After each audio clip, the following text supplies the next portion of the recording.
ब्राह्मणी और नेवला पंचतंत्र की कहानी। एक बार देवशर्मा नाम के ब्राह्मण के घर जिस दिन पुत्र का जन्म हुआ उसी दिन उसके घर में रहने वाली नकुली ने भी एक नेवले को जन्म दिया। देवशर्मा की पत्नी बहुत दयालु स्वभाव की स्त्री थी। उसने उस छोटे नेवले को भी अपने पुत्र के समान ही पाल पोसा और बड़ा किया। वह नेवला सदा उसके पुत्र के साथ खेलता था। दोनों में बड़ा प्रेम था। देवशर्मा की पत्नी भी दोनों के प्रेम को देखकर प्रसन्न थी, किंतु उसके मन में यह शंका हमेशा रहती थी कि कभी यह नेवला उसके पुत्र को न काट खाए। पशु के बुद्धि नहीं होती, मूर्खतावश वह कोई भी अनिष्ट कर सकता है। एक दिन उसकी इस आशंका का बुरा परिणाम निकल आया। उस दिन देवशर्मा की पत्नी अपने पुत्र को एक वृक्ष की छाया में सुलाकर स्वयं पास के जलाशय से पानी भरने गई थी। जाते हुए वह अपने पति देवशर्मा से कह गई थी कि वहीं ठहरकर वह पुत्र की देखरेख करे, कहीं ऐसा न हो कि नेवला उसे काट खाए।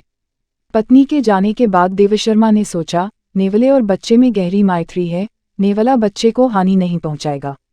यह सोचकर वह अपने सोए हुए बच्चे और नेवले को वृक्ष की छाया में छोड़कर स्वयं भिक्षा के लोभ से कहीं चल पड़ा। दैववश उसी समय एक काला नाग पास के बिल से बाहर निकला। नेवले ने उसे देख लिया।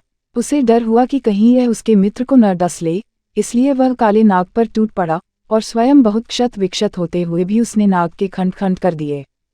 सांप को मारने के बाद वह उसी दिशा में चल पड़ा जिधर देवशर्मा की पत्नी पानी भरने गई थी। उसने सोचा कि वह उसकी वीरता की प्रशंसा करेगी, किंतु हुआ इसके विपरीत। उसकी खून से सनी देह को देखकर ब्राह्मण पत्नी का मन उन्हीं पुरानी आशंकाओं से भर गया कि कहीं इसने उसके पुत्र की हत्या न कर दी हो। यह विचार आते ही उसने क्रोध से सिर पर उठाए घड़े को नेवले पर फेंक दिया। छोटा सा नेवला जल से भारी घड़े की चोट खाकर वहीं मर गया। ब्राह्मण पत्नी वहां से भागती हुई वृक्ष के नीचे पहुंची। वहां पहुंचकर उसने देखा कि उसका पुत्र बड़ी शांति से सो रहा है और उससे कुछ दूरी पर एक काले सांप का शरीर खंड खंड हुआ पड़ा है। तब उसे नेवले की वीरता का ज्ञान हुआ। पश्चाताप से उसकी छाती फटने लगी। इसी बीच ब्राह्मण देवशर्मा भी वहां आ गया। वहां आकर उसने अपनी पत्नी को विलाप करते देखा तो उसका मन भी सशंकित हो गया, किंतु पुत्र को कुशलपूर्वक सोते देख उसका मन शांत हुआ। पत्नी ने अपने पति देवशर्मा को रोते रोते नेवले की मृत्यु का समाचार सुनाया और कहा, मैं तुम्हें यहीं ठहरकर बच्चे की देखभाल के लिए कह गई थी। तुमने भिक्षा के लोभ से मेरा कहना नहीं माना, इसी से यह परिणाम हुआ।